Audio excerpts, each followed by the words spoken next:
우리가 4장 전반부를 보았고 이제는 4장 후반부를 봅니다. 그 꿈의 내용이 어떠한지 우리가 지난번에 그 설명을 들었고 이제는 무엇입니까? 그 꿈을 해석하는 다니엘의 모습을 우리가 보게 됩니다. 기대가 되십니까?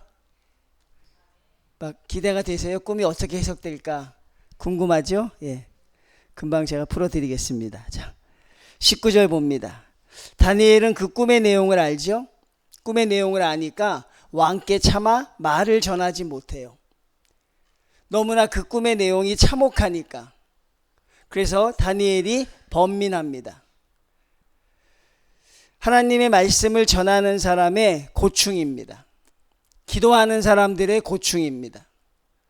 무엇인가 진실되게 살고자 하는 사람들의 이게 사실은 딜레마이고 어려움이죠. 어느 목사님이 그렇게 이야기하는 걸 들었습니다. 제가 한번 소개한 것 같은데 마지막 은퇴식 때 갔는데 제 목회 인생 40년은 비겁한 목회였습니다라고 이야기하는 걸 들었어요. 그래서 성공하신 분인데 뭐가 비겁했을까? 성령님이 인도하시는 대로 전하지 못했다는 것입니다. 더 강하게 질책하고 예수님이 하나님의 성전을 장사하는 자의 구렬로 만들었던 그런 분노를 하나님이 주셨는데 그렇게 하지 못했다는 것이에요. 왜? 교인들이 상처받을까 봐, 교인들이 교회를 떠날까 봐, 교인들이 헌금을 안 할까 봐 못했다는 것이에요. 그게 참 후회가 된다는 것입니다. 근데 그것은 후회가 아니라 사실은 목회자로서 직무유기인 것이죠. 후회 정도로 끝날 일은 아니라는 것입니다. 하나님의 말씀을 전하는 자는 공과 사가 아주 명확해야 돼요. 여러분도 그러셔야 합니다. 사사로운 정에 얽매여서 내가 저 사람과 안 지가 30년인데 저 사람이 나 아플 때 얼마나 나한테 잘해줬는지 몰라. 제가 예전에 있던 교회에 한 분이 분명히 잘못됐는데 얘기를 못하는 거예요. 나중에 알아보니까 자기가 아들을 잃는 슬픔을 당했는데 그때 그분이 와서 3일간 같이 위로해 줬다는 거죠.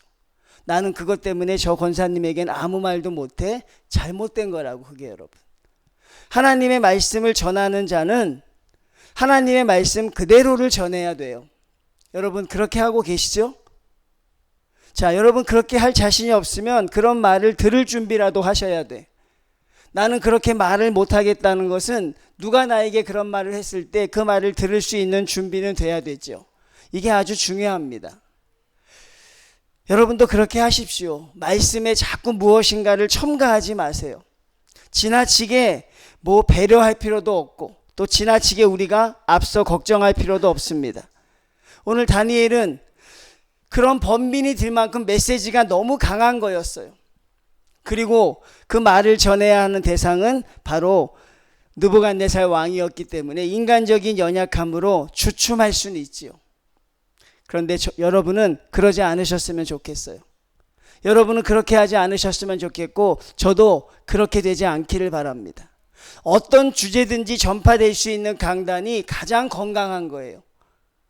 우상 숭배 아니면 무슨 십계명을 어기는 것, 헌금을 못하는 것, 어떤 주제든지 자유롭게 강단에서 선포될 수 있는 강단이 가장 건강하죠. 목사님, 헌금 설교하시면 안 됩니다. 목사님, 이혼 설교하시면 큰일 나요. 목사님, 자녀들 얘기하시면 안 됩니다. 그런 핸디캡들이 많이 있다고요. 근데 그건 건강하지 못한 교회죠. 여러분과 저는 그렇지 않기를 주님 앞에 기도하면서 그런 성도들이 다 되셨으면 좋겠습니다. 자, 20절 봅니다. 자, 느부갓네살이 그 꿈을 이제 이야기하기를 간청합니다. 그러자 다니엘이 시작합니다.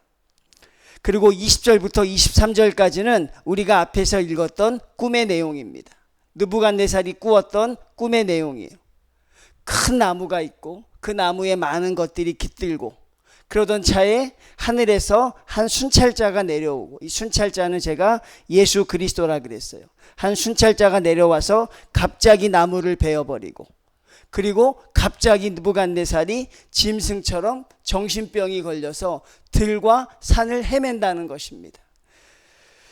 그 기간을 7년이라고 23절에 말하고 있습니다. 이게 꿈의 해석이니 얼마나 그 말을 전하기가 어렵고 두려웠겠어요.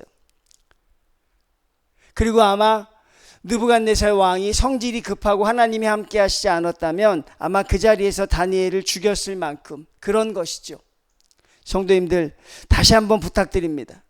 인간적인 사사로운 정에 연연하지 마시고 하나님의 말씀 그대로를 듣고 받을 수 있는 그런 성도들이 되어야 우린 하나님의 역할을, 우리가 사명자를 감당할 수 있게 됩니다. 자, 24절 봅니다. 왕이여, 그 해석은 이러하니이다. 지극히 높으신 이가 명령하신 것이 내 주 왕에게 미칠 것이라. 이것은 반드시 이루어집니다. 하나님이 당신에게 보이신 것은 반드시 이루어집니다. 그것을 다니엘은 그렇게 설명을 하며 그 꿈을 시작합니다. 25절이죠. 왕이 사람에게서 쫓겨나서 들짐승과 함께 살며 소처럼 풀을 먹으며 하늘 이슬에 젖을 것이요 이와 같이 7대를 지낼 것이라.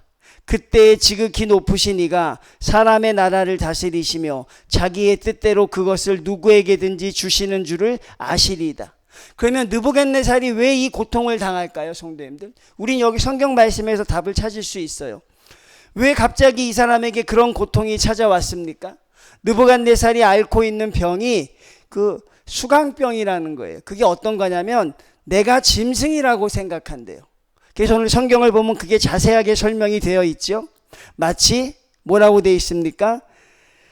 소처럼 풀을 먹으며, 밥을 먹는데 자기가 소처럼 풀을 먹는 것 같다 그러고, 그리고 머리털이 독수리 털과 같이 됐다고 하고, 손톱은 새의 발톱과 같이 되었다고 생각하는 그런 고약한 병에 걸려요. 그러면 그 병에 왜 걸렸어요? 그냥 자연적으로 걸렸을까요? 그냥 아무 이유 없이 걸렸어요? 아니죠. 성경은 그 답을 정확하게 주고 있습니다. 25절 무엇입니까? 지극히 높으신 이가 사람의 나라를 다스리시며 자기의 뜻대로 그것을 누구에게든지 주시는 줄을 느부갓네살이 몰랐던 거지요. 이것을 우리는 뭐라고 합니까? 교만하다고 합니다. 결국 느부갓네살의 죄는 무엇입니까? 교만의 죄입니다. 여러분도 교만하십니까? 느부갓네살은 교만할 만하지요. 여러분, 느부갓네살은 교만할 만하지요. 저와 여러분도 교만할 것 같죠? 그 정도 위치에 오르면. 근데 여러분은 왜 교만하십니까? 나는 왜 교만할까요, 여러분? 느부갓네살 정도는 돼야 교만한데 우리는 틈만 나면 교만해져요. 틈만 나면 어떻든지 그 틈을 비집고 그저 교만해지는 것이죠. 그런데 교만한 자는 하나님이 절대 쓰시지 않습니다. 여러분 가슴에 새기십시오. 하나님은 절대로 교만한 자를 사용하지 않으십니다. 하나님은 교만한 자와 상대하지 않으십니다. 교만은 패망의 선봉이요. 교만은 반드시 멸망하는 것이에요. 이 느부갓네살이 이렇게 된 이유는 무엇입니까? 바로 교만하기 때문에. 뭘 몰랐어요? 모든 것을 하나님이 주관하신다는 것, 그것을 몰랐어요. 그리고 모든 역사의 주인이 하나님이시다, 그것을 몰랐어요. 그러니 그 대가를 치러야 하지요. 그러면 7년이라는 시간은 결국 어떤 시간이에요? 느부갓네살이 하나님이 천하의 주관자임을 아시는 시간이고 하나님이 역사의 주제임을 깨닫는 시간이 바로 7년입니다. 그러니까 짐승으로 표현했다는 것은 무엇이냐면 하나님이 지으신 사람인데 나를 지으신 이가 하나님인 줄 모르고 살아간다면 그것은 짐승과 똑같다는 것이죠. 성경은 여러분 정확하게 우리에게 보여주고 있는 거예요. 하나님을 하나님으로 고백하지 못하면 짐승과 다를 바가 없다는 것이죠. 그래서 여러분 느부갓네살이 7년 동안 짐승으로 살아요. 그러니 창조주 하나님을 모르고 모든 것을 주관하시는 분이 하나님인 것을 모르면 여러분 그것은 살았다고 하지만 살아있는 인생이 아니라는 것을 느부갓네살 왕을 통해 우리에게 보여주고 있는 것이죠. 개인적인 영역뿐 아니라 전 역사와 세계를 주관하시는 분은 하나님이십니다. 모든 것을 주관하시는 분은 하나님이십니다. 하나님이 주시려고 하면 막을 자가 없고 하나님이 꺾으려고 하면 안 꺾일 자가 없습니다. 그게 바로 하나님을 믿는 성도들의 마음이지요. 너무나도 당연한 것, 너무나도 타당한 것을 우리가 정말로 너무나도 실망스럽지만 그것을 잊고 산다는 것이, 그리고 하나님의 자리에 내가 슬며시 앉으려고 하는 것이죠. 내가 인생의 주인이 되려고 하고, 내가 자녀의 주인이 되려고 하고, 내가 교회의 주인이 되려고 하는 것이죠. 그러면 반드시 망한다는 것이죠. 그걸 보여주고 있습니다. 26절입니다. 또 그들이 그 나무 뿌리에 구루터기를 남겨두라 하였은즉, 이게 하나님의 사랑이라 그랬어요. 하나님은 완전히 베어버리지 않습니다. 하나님은요, 가라지는 완전히 뽑아버려요. 그런데 알곡은 완전히 베지 않습니다. 기회를 주십니다. 그게 바로 구루터기입니다. 그게 바로 구루터기예요. 다른 말로 표현하면 그게 남은 자입니다. 결국 하나님은 우리를 사랑하시기 때문에 우리에게 기회를 주는 것이에요. 느부갓네살 왕을 하나님이 사랑합니다. 여러분, 하나님은 느부갓네살을 지켜주십니다. 느부갓네살을 형통하게 하십니다. 느부갓네살이 하나님의 아들이라 천만에요. 느부갓네살은 하나님의 자녀를 지키기 위해서 필요했다고요. 우리가 여러분 예레미야를 통해서 계속해서 보잖아요. 하나님이 바벨론을 지켜주시잖아요. 바벨론을 형통하게 하시죠. 누구 때문에 그렇습니까? 바벨론 때문이 아니라 이스라엘 때문에. 악인의 형통함은 여러분들 때문에 그렇다고요. 우리를 사랑하시니까. 우리를 하나님께로 돌아오게 하기 위해서 느부갓네살 같은 사람이 필요하기 때문에 하나님은 느부갓네살을 지키십니다. 그래서 느부갓네살에게 이 구루터기를 남겨두었던 것이죠. 그리고 또 되풀이합니다. 하나님이 다스리시는 줄을 왕이 깨달은 후에야 왕의 나라가 견고하리이다. 여러분에게도 동일한 것입니다.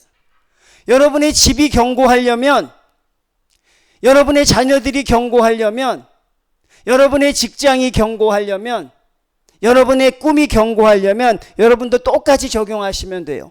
제가 한번 읽어드릴게요. 하나님이 다스리시는 줄을 왕이 깨달은 후에야 여러분의 모든 것이 견고하게 된다는 것이죠. 그렇지 않으면 절대 견고해질 수가 없다는 것입니다. 하나님으로 시작해서 하나님으로 끝나야 한다는 것이죠. 하나님의 말씀 반대편에서 헛된 힘을 쓰는 성도들이 있어요. 제일 안타까운 사람들입니다. 하나님의 말씀과 반대되는 자리에서 열심을 다해 사는 사람이 있어요. 하나님의 말씀과 대척점에서 최선을 다해 사는 사람이 있어. 제일 불쌍한 사람이라고요. 잠도 자지 않고 먹지도 않고 최선을 다해 삽니다. 그리고 뭘 희망합니까?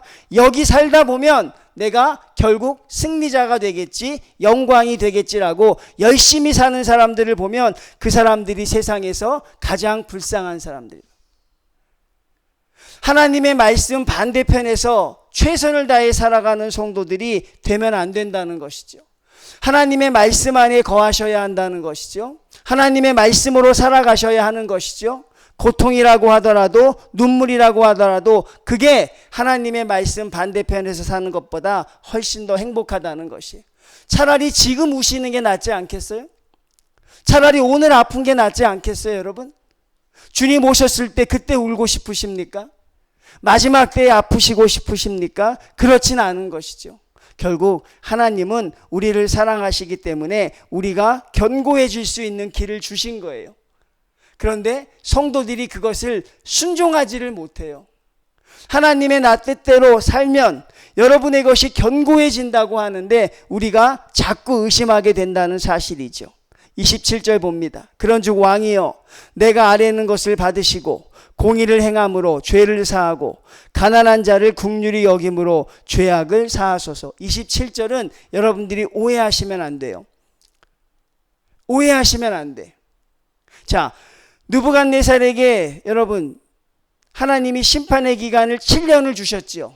근데 오늘 뭐라고 이야기합니까? 다니엘이 그런즉 왕이여, 내가 아뢰는 것을 받으시고 공의를 행함으로 죄를 사하십시오. 이거 잘못 해석하면 오해하기 쉽지요. 내가 열심히 살면 그러면 7년에서 감해질 수도 있겠구나. 마치 나의 행위로 내가 열심히 하나님의 뜻대로 살면 하나님이 나에게 임하신 죄악의 그 손을 거두실 수 있겠구나라고 생각을 하죠. 마치 이스라엘 백성과 똑같다는 거예요. 바벨론의 그 포로에서 우리가 열심히 기도하고 하나님의 뜻대로 살면 하나님이 포로의 손을 거두실 것이다. 아니라고 여러분. 제가 여러분에게 여러 번 말씀드리잖아요. 가장 아픈 부분이라고요. 하나님은 죄인은 용서하시지만 죄는 용서하지 않으신다고요. 여러분이 하나님 앞에 오늘도 하나님 제가 잘못했습니다 기도하면 하나님은 여러분을 위로하고 안아주세요. 그런데 여러분이 하나님께 지었던 죄에 대해서는 하나님이 우리에게 원하시는 그 대가의 처분이 있다는 것이죠. 다윗도 그 아들의 생명을 거두어 갔다 그랬잖아요, 여러분. 밧세바를 범한 게 그대로 끝났나요? 아무 일 없다는 것이죠. 그렇게 되지 않는 거예요. 항상 하나님은 대가를 치른다고요. 마찬가지입니다. 느부갓네살은 교만했던 교만의 대가를 치러야 돼요. 교만의 대가를 치르지 않고는 하나님 앞에 나갈 수가 없어요. 그 대가를 반드시 치러야 하는데 내가 열심히 살면 그 교만의 대가가 줄어들 것이다. 그게 아닌 것이죠.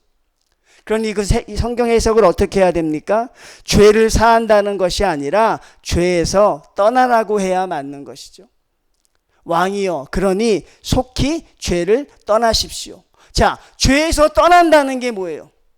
제가 단순하게 설명해 드리면 남의 것을 도둑질한 죄인이 있어요. 그것 때문에 그 사람이 계속 가슴이 콩당콩당해. 그리고 교회 와서 회개합니다. 그 사람의 기도가 이럽니다. 하나님, 내가 누구의 것을 훔쳤습니다. 용서하여 주십시오. 이건 제가 회개가 아니라 그랬죠. 하나님 용서하여 주십시오. 이거는 회개의 중간 단계에 온 거라 그랬죠. 진정한 회개는 무엇입니까? 삭개오가 보여주었잖아요. 하나님, 내가 다른 사람의 것을 약탈한 일이 있으면 내가 4배나 갚겠습니다. 하나님, 내가 물건을 훔쳐서 괴롭습니다. 앞으로 내가 훔치는 자가 아니라 내가 나누어 주는 자가 되겠습니다라고 해야 그게 회개라고요. 하나님의 마음을 아프게 했습니다. 하나님 잘못했습니다. 용서하여 주십시오가 아니라 이제 하나님을 기쁘게 하겠습니다. 하나님을 기쁘게 하는 성도가 되겠습니다. 그게 회개의 마침표라고요. 그러니 오늘 느부갓네살이 죄에서 떠난다는 표시가 무엇입니까? 바로 공의를 해하고 가난한 자를 긍휼히 여기는 것. 그게 느부갓네살이 죄에서 떠난 회개의 방점이에요. 근데 많은 사람들이 회개라 그러면 하나님 앞에 잘못했다고 비는 것만 아니라고요, 여러분. 돌이켜서 고치는 게 회개라고요. 반드시 하나님에게 여러분들이 대안을 제시해야 돼요. 하나님, 내가 하나님의 뜻대로 살지 못했습니다. 잘못했습니다. 그래서 앞으로 내가 이렇게 살겠습니다. 그런데 여러분 이것을 여러분 잘못 해석해가지고 열심히 내가 살면 나에 대한 죄가 경감되는 것이구나. 마치 천주교에서 연옥처럼 부모가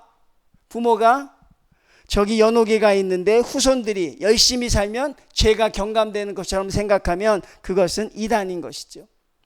죄에서 떠나라는 게 맞는 것이고 죄의 대가는 치르는 게 맞습니다. 그리고 내가 죄에서 떠났다는 표현은 아무것도 없는 것이 아니라 느부갓네살이 공의를 행하고 바로 하나님의 뜻대로 정치를 하고 그리고 가난한 자를 긍휼히 여기는 것, 교만한 자가 가난한 자를 긍휼히 여기는 겸손의 모습을 보이는 것, 그게 바로 하나님의 뜻 앞에 온전히 회개하는 것이죠. 그러니 여러분의 회개는 항상 하나님 앞에 내가 무엇을 하겠다는 그 제안이 돼야 하는 것이죠. 그렇지 않으면 우리는 또다시 무너지는 것이니 27절은 여러분들이 지혜롭게 해석을 잘해야 합니다. 28절입니다. 이 모든 일이 다 느부갓네살 왕에게 임하였느니라. 자, 29절이 아주 재밌습니다. 29절이. 이게 성도들이 여기 모든 함정이 들어있어요. 12달에. 다니엘이 그렇게 추상같이 예언을 했습니다. 당신이 정신병에 걸려서 7년간 들짐승처럼 살 것입니다. 그럼 느부갓네살이 잔뜩 긴장하고 있겠죠. 내가 언제 그게 이루어질까? 그런데 12달이라는 시간이 지나도 그런 일이 이루어지지 않았어요. 1년이라는 시간이 지나도 이루어지지 않았습니다. 그때 성도들은 어떤 생각을 합니까? 하나님이 나를 벌하시지 않으려나 보다라고 생각을 하죠. 근데 여러분이 지은 죄는 반드시 대가를 치른다니까요. 그것은 여러분 괜한 생각이라고요. 그러면 이 12달은 뭐예요? 하나님이 느부갓네살에게 회개하고 돌아오도록 주시는 시간입니다. 정의를 행하고 가난한 자를 긍휼히 여기라고 하나님이 주신 시간이라고요. 내가 하나님 앞에 어떤 죄를 지었는데 내 생활에 변화가 없어. 오히려 장사는 더 잘 돼. 오히려 우리 자녀들도 형통한 것 같고 내가 건강도 좋아진 것 같아. 혈압도 높았는데 병원 가니까 혈압이 떨어졌더라니까.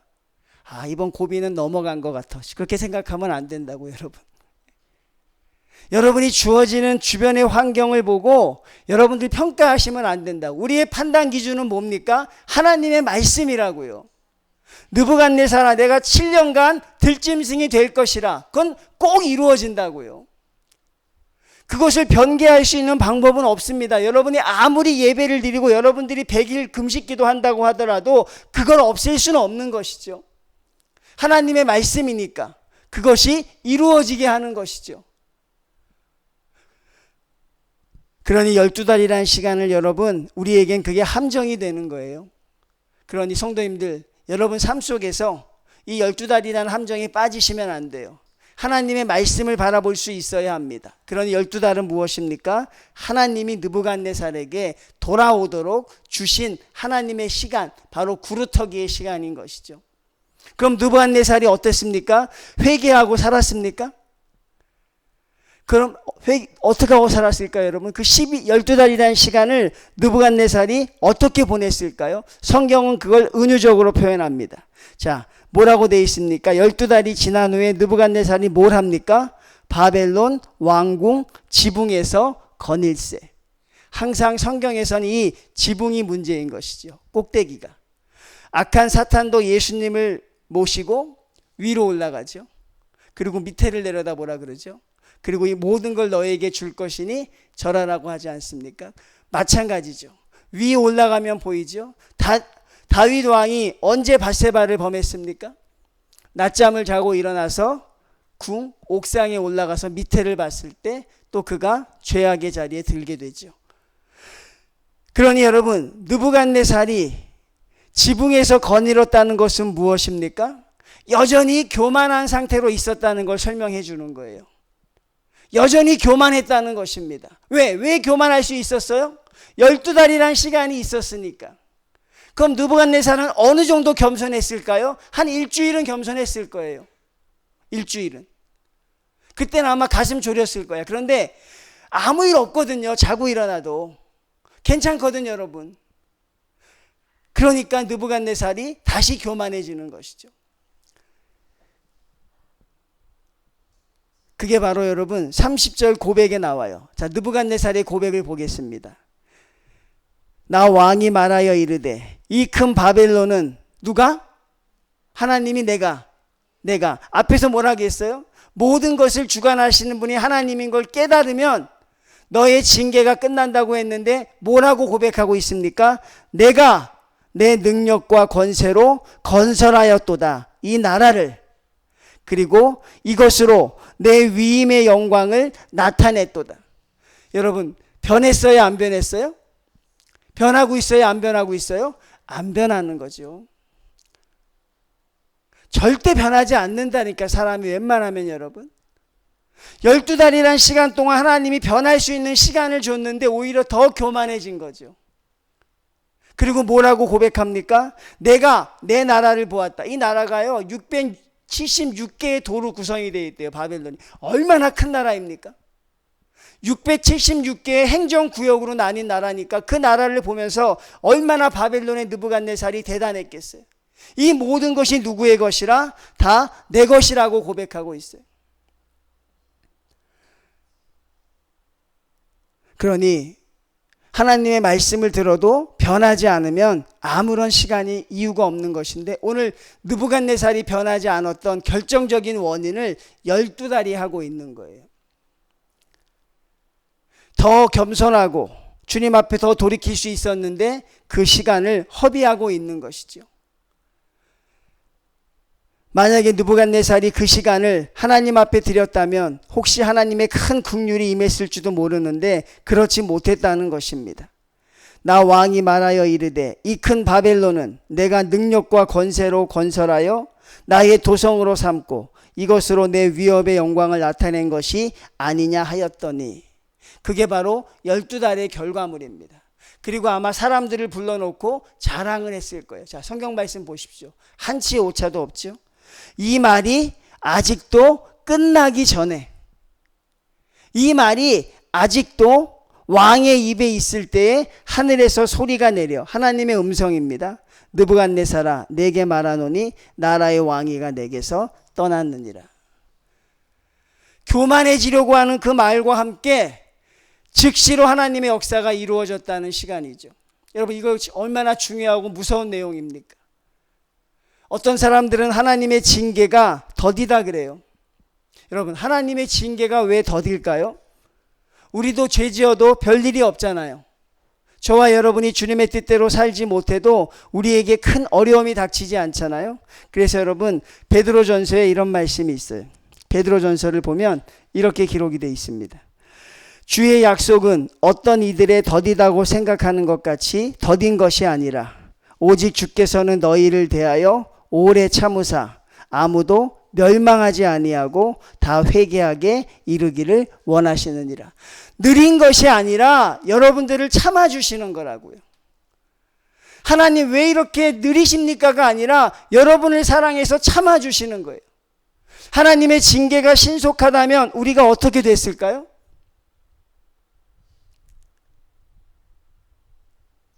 여러분, 하나님의 징계가 신속했다면 우리가 지금 어떤 상황일까요?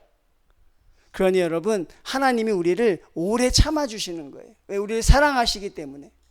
그래서 우리에게 12달이라는 시간을 주세요. 근데 성도들이 그 12달을 지혜롭게 못 보낸다고요. 하나님의 말씀을 잊어버리고 자기 나름대로 해석을 한다고요. 그래서 꼭 육체적인 고통을 당하거나 꼭 어떤 인생의 가장 비극적인 경험을 당해야 그때야 비로소 깨닫고 돌아온다고요. 근데 그것으로 끝이냐? 다시 상처가 아물면 다시 나간다고요. 그래서 디모데전서에 뭐라고 이야기하냐면 여러분, 양심의 화인을 맞은 자들이라고 합니다. 양심의 화인을 맞은 자들, 양심이 없는 사람들. 하나님이 우리를 선대할 때 돌아오지 못한다는 거예요. 12달이라는 시간을 주셨을 때 그 시간을 겸손할 수 있으면 되는데 우리는 그 시간에 겸손하지 못한다고요. 그리고 결국 언제 돌아온다는 거예요? 하나님 앞에 만신창이가 돼서 돌아온다는 거예요. 다 잃어버리고 주님 앞에 돌아온다는 것입니다. 여러분, 제가 여러분에게 절대 그러지 말라 그랬죠. 하나님 앞에 그렇게 오시지 말라 그랬죠. 하나님 앞에 가장 좋은 모습으로 나오시라 그랬어요. 하나님 앞에 가장 아름다운 모습으로 나올 수 있어야 하지 다 잃고 오면 안 된다는 것이. 느부갓네살은 그 기회를 살리지 못했습니다. 그리고 하나님의 말씀대로 그것이 이루어져 가고 있습니다. 저는 성도님들이 끝이 아주 좋아야 한다고 생각해요. 성도는 끝이 좋아야 합니다. 목회자도 목회자로 처음 섰을 때보다 마지막 강단이 좋아야 한다는 말을 참 많이 하세요. 목회자는 내려올 때 아주 은혜롭게 내려와야 한다. 성도들도 마찬가지인 것 같아요. 여러분도 여러분의 마지막이 아름다워야 하지 않겠습니까? 여러분의 끝이 가장 좋아야 하지 않겠습니까? 성도님들, 그러려면 절대로 교만하시면 안 돼요. 하나님이 돌이킬 수 있는 기회를 주셨을 때 완악하게 버티면 안 돼요. 하나님의 말씀 앞에 여러분 돌이켜서 어서 돌아올 수 있는 우리 믿음의 성도들이 다 돼야 우리의 마지막이 아름다울 수 있는 것이죠. 느부갓네살은 제가 여러분에게 여러 번 이야기했죠. 하나님을 얼마나 많이 찬양했습니까? 느부갓네살이 2장, 3장 하나님을 찬양하지요. 근데 그 찬양이 하나님을 향한 찬양이 아니라니까요. 결국 하나님을 이용해서 내가 하나님 편에 서서 자기의 것을 얻고 싶었던 전형적인 그런 모습이라고요. 그러니 여러분, 모두 다 하나님을 찬양한다고 해서 그 찬양이 바로 영광을 맺는 것은 아니라는 것을 우리가 느부갓네살에서 알 수 있어요. 자, 우리 한번 37절 먼저 한번 보겠습니다. 37절. 자, 하나님이 모든 걸 회복해 주신 뒤에 느부갓네살이 뭐라고 고백합니까? 하나님을 37절 먼저 보면 나 느부갓네살은 하늘의 왕이라고 하나님을 표현해요. 너무나도 안타까운 일이죠, 여러분. 한 번도 하나님이라고 하질 않아요. 하늘의 왕이라는 게 무엇입니까? 우리 옛날에 어르신들이 하던 것처럼 하늘에 계신 천지 심령이요, 그겁니다. 그 모든 은혜를 주었는데도 하나님을 하나님으로 인정하지 못해. 하나님을 하나님으로 인정하는 게 뭡니까? 천하를 주관하시고 모든 것이 하나님의 손에 있습니다라고 고백하는 것이라고요. 근데 그게 안 되는 것이죠. 결국 하나님이 아니라 내가 했다는 것이기 때문에 이번 사건에서만큼은 당신이 이겼습니다. 그거예요. 이번 일에서만큼은 당신이 하늘의 왕입니다. 그리고 느부갓네살은 아무 일도 없다는 듯이 또 자기 일을 살아가게 될 것이죠. 하나님이 그렇게 기회를 주셨는데도 느부갓네살은 하나님을 만나지 못합니다. 저는 성도님들이 그런 성도가 되어서는 절대로 안 된다는 것이죠. 하나님의 말씀을 얼마나 많이 들었습니까? 그럼에도 완악한 자들이 있어요. 하나님의 말씀을 얼마나 많이 깨닫고 들었습니까? 그럼에도 불구하고 완악한 자들이 있습니다. 여러분, 그러면 안 된다는 것이죠. 하나님이 우리 인생의 주관자 되심을 여러분 절대로 잊지 않는 우리 성도들이 다 되셔야 합니다. 자, 봅니다. 이제 드디어 하나님의 말씀이 즉시로 임하지요. 그리고 느부갓네살은 그 꿈에 예언된 대로 어떻게 합니까? 사람에게 쫓겨나서 들짐승과 함께 살면서 7년간을 그 광야를 방황하고 다닙니다. 짐승처럼. 그 7년이라는 시간이 얼마나 고통스러웠을까요? 그리고 그 7년의 시간이 끝납니다. 그 7년의 시간이 어떻게 끝납니까? 34절입니다. 그 기한이 참에, 자, 느부갓네살이 뭐라 그래요? 하늘을 우러러 보았더니 이제 제대로 되기 시작하는 거죠. 자, 지붕에서 자기 나라를 보면서 내가 이룬 나라라고 했던 이 느부갓네살이 7년이라는 시간을 거치고 어디를 봅니까? 하늘을 봅니다. 하나님을 의지하기 시작합니다. 그 말이 맞다고 인정합니다. 그랬더니 어떻게 돼요? 즉시로 내 총명이 다시 내게로 돌아왔다는 것이죠. 결국 무엇이었습니까? 모든 것이 하나님의 것이라고 인정하는 순간 모든 것이 정상이 됐다는 사실입니다. 이 총명이 돌아오니까 느부갓네살의 나라가 회복이 되는 것이죠. 이 총명이 무엇입니까? 여호와를 경외하는 것이 지혜의 근본이다. 그것만 알고 있으면 하나님이 저와 여러분의 나라를 견고하게 지켜주신다는 것이죠. 근데 그걸 모르면 우리는 무너져 가는 것입니다. 성도님들, 여러분에게도 7년의 이런 짐승 같은 기간이 필요합니까? 여러분, 이 7년의 기간을 꼭 여러분 경험하셔야겠어요? 들짐승처럼 사는 것, 7년간 정신병자로 살면서 길을 헤매고 사는 7년의 시간. 여러분, 우리에게 이런 시간이 꼭 필요할까요? 여러분은 이런 경험을 하지 않기를 바랍니다. 여러분에겐 그런 7년이 없기를 바랍니다. 여러분, 느부갓네살의 7년을 통해서 여러분은 하나님과 동행하는 7년이 되십시오. 그럼에도 불구하고 깨닫지 못하면 어떻게 될까요?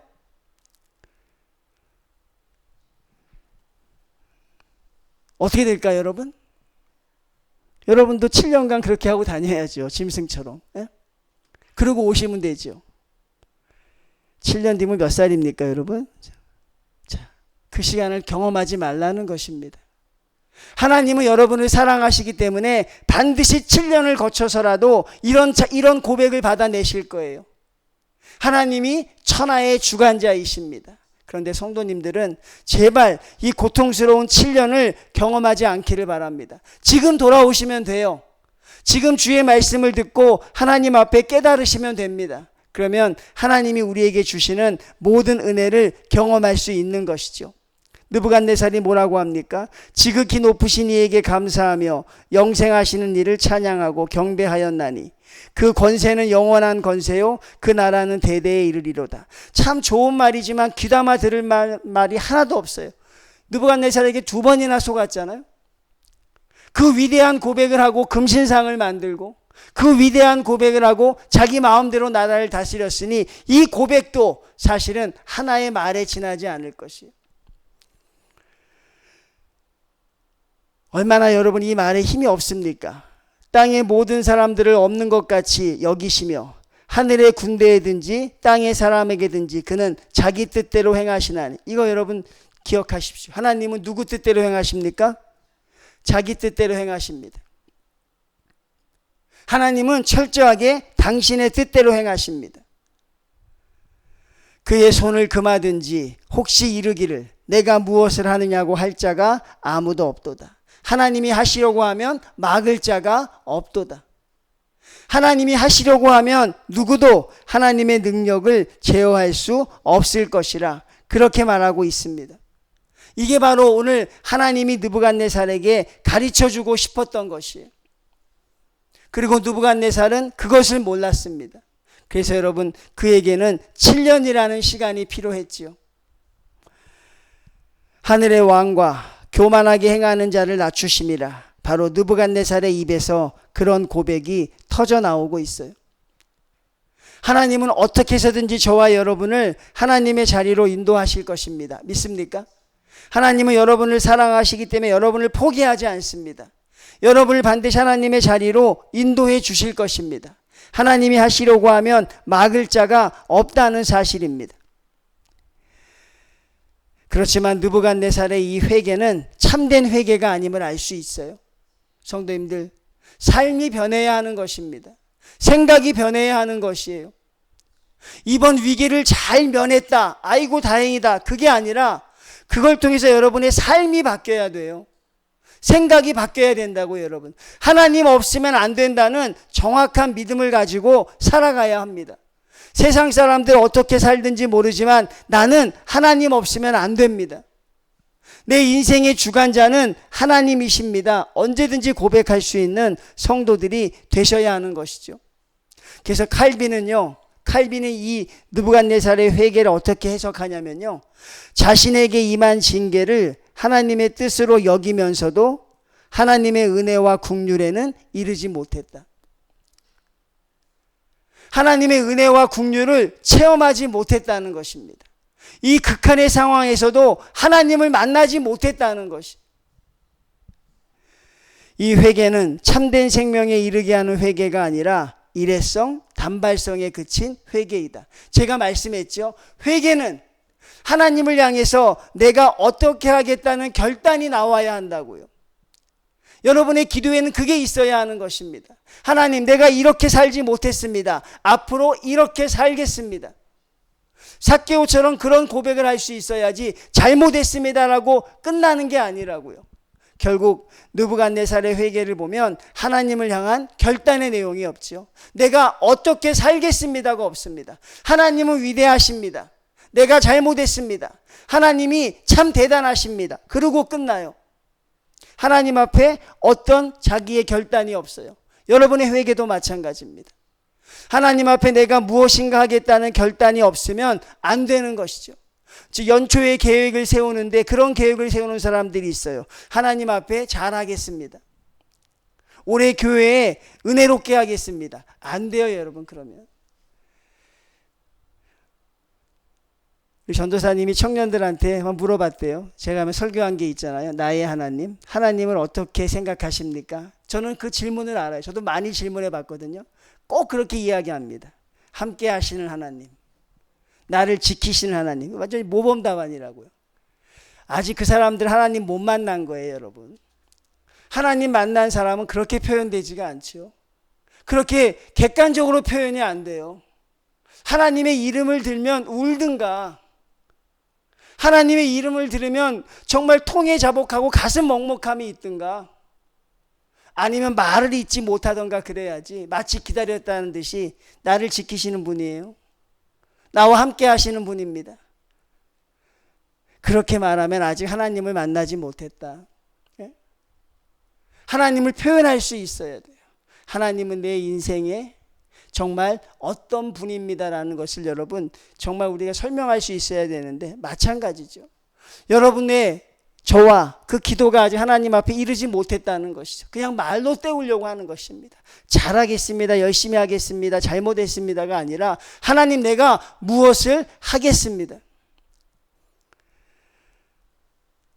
그래서 교회에서도 보면 이렇게 총동원 전도주의를 할 때 보면 그냥 이름은 써내는데 몇 명 전도하면 거의 못 써요. 그렇죠? 거기다 숫자를 쓰지 못해. 이게 너무 구체적이기 때문에. 근데 우리의 기도는 구체적이어야 한다고요. 여러분 절대로 교만하지 마십시오. 절대로 여러분 하나님과 맞서지 마십시오. 느부갓네살의 이 문제는요, 느부갓네살이 물질적으로 풍요하고 그 다음에 넉넉할 때 죄를 저지르는 것입니다. 여러분 돈이 없는 것이 감사하죠? 감사하죠 여러분?